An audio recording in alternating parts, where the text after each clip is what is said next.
Jeffrey Field.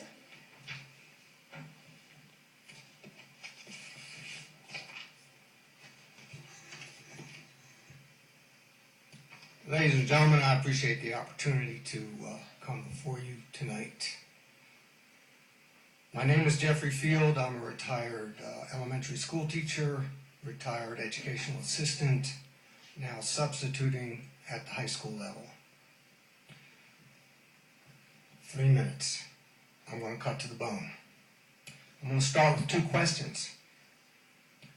Why don't our high school students know the name Edward Snowden?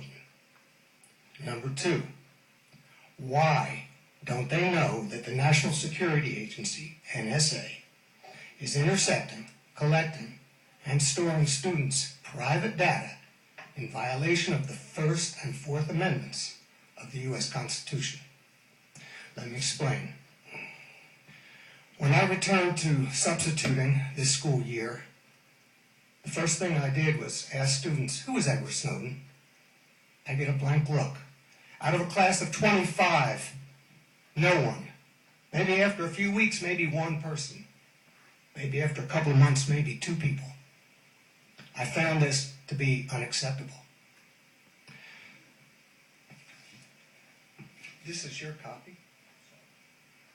I'm going to read some headlines. This is from a timeline from the Electronic Frontier Foundation. You will find the complete timeline up here in this URL. I'm just going to read some headlines, and then towards the end, a couple of statements following the headlines. I'm starting with June 5th.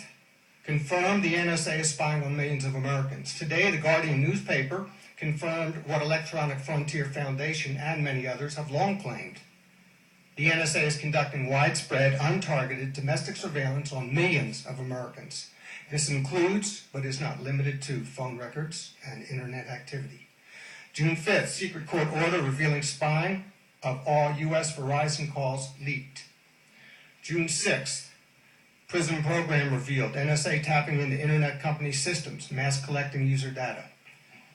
July 6th, Washington Post reveals more information about government partnership with companies.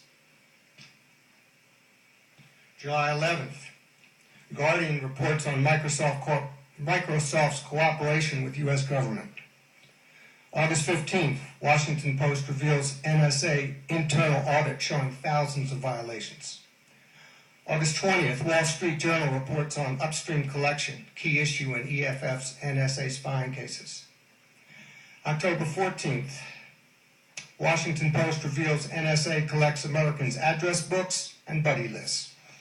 October 30th, Washington Post reveals how NSA attacks Google and Yahoo's data centers.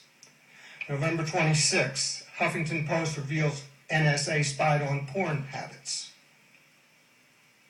December 4th, Washington Post reveals NSA collecting 5 billion records of mobile phone location daily. December 4th, nation's libraries warn of NSA's ravenous hunger for data. The world's largest library association, the ALA, is warning against NSA's ravenous hunger for information and is urging the passage of legislation to rein in the agency's vast surveillance powers. As whistleblower Edward Snowden exposed, the NSA has been collecting metadata, and that's particularly concerning for libraries, and I'm wondering if this includes school libraries, because, as Alan Inouye, director of the Office for Information Technology Policy at the American Library Association, told The Hill, libraries are all about metadata. Mr. Field, I'm going to ask you, since your time's up, to please, if you'd like to make a few statements and then... Okay, we'll just go to the conclusion. Our students must be warned that everything they do online via computer or cell phone, whether at school or at home, is subject to interception, collection, and storage by the United States government. I believe such warning need originate from the Las Cruces public school system. Should you undertake this heavy responsibility, you will be a model for schools across the country in that you demonstrate unwavering adherence to the principles of democracy as expressed in the First and Fourth Amendments to the Constitution of the United States. Thomas Jefferson said, "Educate and inform the whole mass of the people.